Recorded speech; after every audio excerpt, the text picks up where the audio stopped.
శ్రీ గురుభ్యో నమః. శ్రీ మహాగణపతే నమః. వారఫలాల కార్యక్రమానికి స్వాగతం.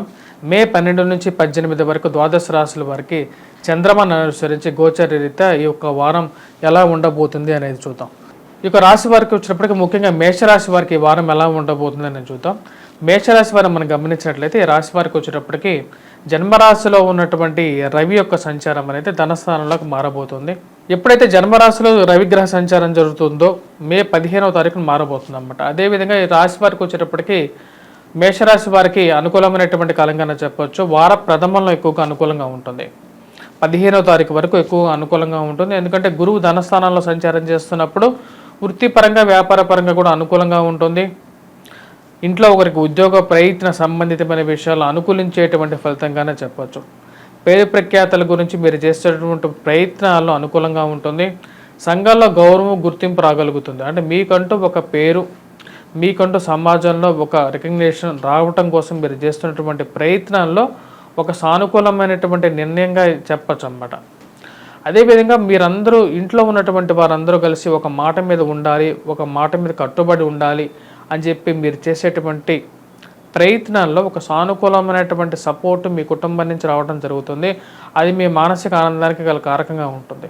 పిల్లలు సెటిల్ అయితే చాలు, మనకు అంతకన్నా ఏం కావాలి అని చెప్పి మీరు చేసేటువంటి ఆలోచన అనేది నిజం అని చెప్పి సమాజం కూడా గుర్తిస్తుంది. మీ ఇంట్లో వాళ్ళు కూడా గుర్తించగలుగుతుంది.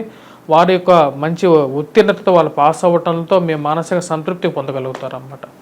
రాశి వారికి లాభస్థానంలో ఉన్నటువంటి శని యోగకారకమైనటువంటి స్థానంలో ఉన్నాడు. షష్టమంలో కేతువు అనుకూలంగా ఉన్నాడు. ఇది మంచి అనుకూలమైనటువంటి స్థానంగా చెప్పవచ్చు మేషరాశి వారికి. అదేవిధంగా ఈ రాశి వారికి వచ్చేటప్పటికి ఉద్యోగ ప్రయత్న సంబంధితమైన విషయాలు అనుకూలమైనటువంటి ఫలితాలుగా చెప్పవచ్చు. మంచి ఉద్యోగం గురించి మీరు చేస్తున్నటువంటి ప్రయత్నాల్లో ఒక సానుకూలమైనటువంటి నిర్ణయంతో కూడుకున్నటువంటి రిజల్ట్స్ రావడం జరుగుతుంది అన్నమాట. అది మీకు ఎంతో ఆనందాన్ని కలిగించేటువంటి విషయంగా ఉంటుంది.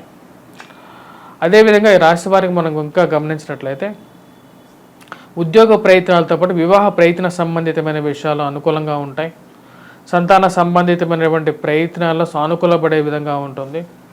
వడ్డీ వ్యాపారస్తులకు అనుకూలంగా ఉండే విధంగా ఉంటుంది. ఎందుకంటే ధనస్థానంలో ఉన్నటువంటి గురువు వడ్డీ వ్యాపారంలో, స్పెక్యులేషన్స్లో, ఇన్వెస్ట్మెంట్స్, ఇంట్రెస్ట్ పూరితమైనటువంటి బిజినెస్ల్లో ఎక్కువగా డబ్బులు వస్తాయి అన్నమాట.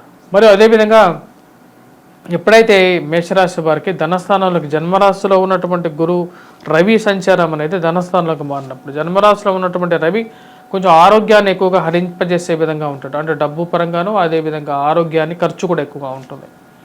తను ఎప్పుడైతే గురువుతో కలిసి ధనస్థానంలోకి రవి ఎప్పుడైతే మారుతున్నాడో 15వ తారీఖున అప్పటి నుంచి కొంచెం ప్రాబ్లమ్స్ అనేది కొద్దిగా ఎక్కువగా ఉంటాయి. అది విద్యార్థుల మీద ఉంటుంది. అదేవిధంగా ప్రతి ఒక్కరి మీద వచ్చేటప్పటికి ధనక్షయకారకంగా తయారవుతుంది అన్నమాట. అంటే ఇరుగు పొరుగు సఖ్యత విషయంలోనూ మీ యొక్క ముక్కుసూటి మనస్తత్వంతోనూ సంఘంలో కొన్ని ప్రాబ్లమ్స్ అనేవి మీకు ఎదురవుతాయి.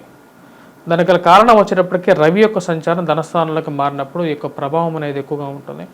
ఆ విషయంలో తగు జాగ్రత్తలు తీసుకోవాల్సినటువంటి ముఖ్యమైనటువంటి సూచన. మీరు చేసుకోవాల్సినటువంటి పరిహారంలో వచ్చేటప్పటికి సూర్యారాధన అనేది ముఖ్యం. సూర్య నమస్కారాలు అనేది చేయాలి. సూర్యుడు ఈ భూమండలానికి అధిపతి. సూర్యారాధన చేయటం వల్లే మునులు, ఋషులు చెప్పినటువంటి పరమార్థం ఏంటంటే సూర్యారాధన చేయాలని.